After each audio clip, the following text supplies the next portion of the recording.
আসসালামু আলাইকুম। আলহামদুলিল্লাহ, আপনারা সবাই ভালো আছেন, যে যেখান থেকে দেখছেন সবাই সুস্থ আছেন। তো দেখতে পাচ্ছেন পাশে কিন্তু স্যালো মেশিন আছে, আর এইটা দিয়ে হচ্ছে আমাদের পাশে যে গেপ, অবশ্যই আপনাদের ভিডিওর মাধ্যমে দেখানোর চেষ্টা করবো একটু দূরেই। তো এইখান থেকে হচ্ছে আমাদের ওইখানে হচ্ছে মাছ আছে, ওইখানে হচ্ছে প্লাস হচ্ছে কিছু পাড়ে কিছু তরি তরকারি সবজিও আছে, তো সেখানে হচ্ছে পানি দেওয়ার প্রয়োজন।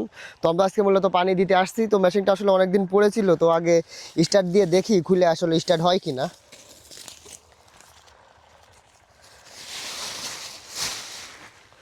দেখেন আসলে কতদিন পড়েছিল, প্রায় 2 মাসের কাছাকাছি। দেখেন বন জঙ্গল লতা পাতা কিন্তু মেশিনের ভিতরে মোটামুটি ঢুকে গেছে। যাই হোক,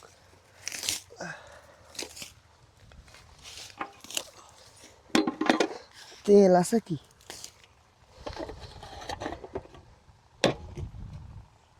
তেলের যে পরিমাণ চোর, তেলটা এই জায়গা থেকে গেলে শুকিয়ে যায়।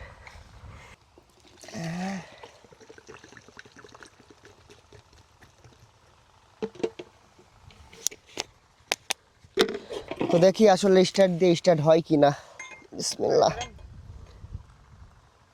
তেলের মুখ আটকাও।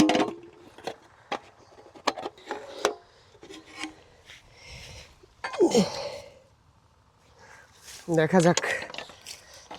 বিসমিল্লাহ।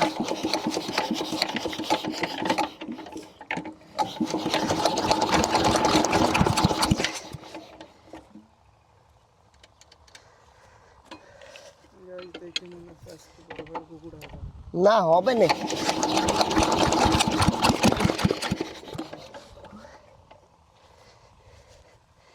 মেলা দিন পড়ে পাইছে তো।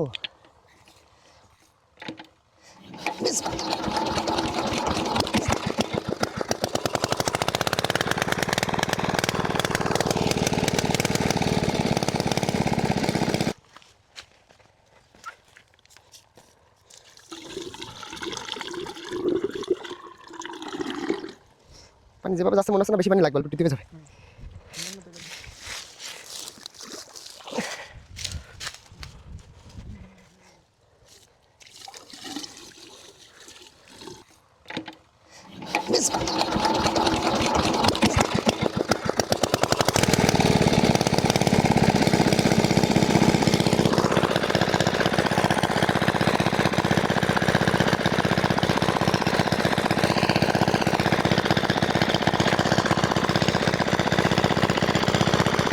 তো দেখেন, যাই হোক মোটামুটি আমাদের মেশিন কিন্তু স্টার্ট হয়েছে। যাই হোক আলহামদুলিল্লাহ। তো আমরা হচ্ছে আগেই ফিতে পাইপ যেটাকে বলে এটা বেঁধে নিছিলাম না, কারণ পানি উঠবে কিনা এই কনফিউশনের জন্য আর কি পাচ্ছিলাম না। তো এখন হচ্ছে সুন্দর মতো করে ফিতে পাইপ দড়ি দিয়ে আর কি টাইট করে বেঁধে নিচ্ছি। তো যেখান থেকে পানি দিচ্ছি এখান থেকে আমাদের যে ঘেবে পানি দিচ্ছি বা পুকুরে, ওটার দূরত্ব খুব বেশি একটা না, হয়তো 30 থেকে 40 হাত হবে। তো দেখেন পানির ফোর্সও কিন্তু মোটামুটি বেশ ভালোই আছে।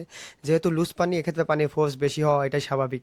তো আজকের ভিডিও এই পর্যন্তই। যদি ভিডিওটা ভালো লাগে অবশ্যই চ্যানেলটা সাবস্ক্রাইব করে পাশে থাকবেন। দেখা হচ্ছে অন্য কোনো ভিডিওতে। সবাই ভালো থাকবেন, সুস্থ থাকবেন। আসসালামু আলাইকুম।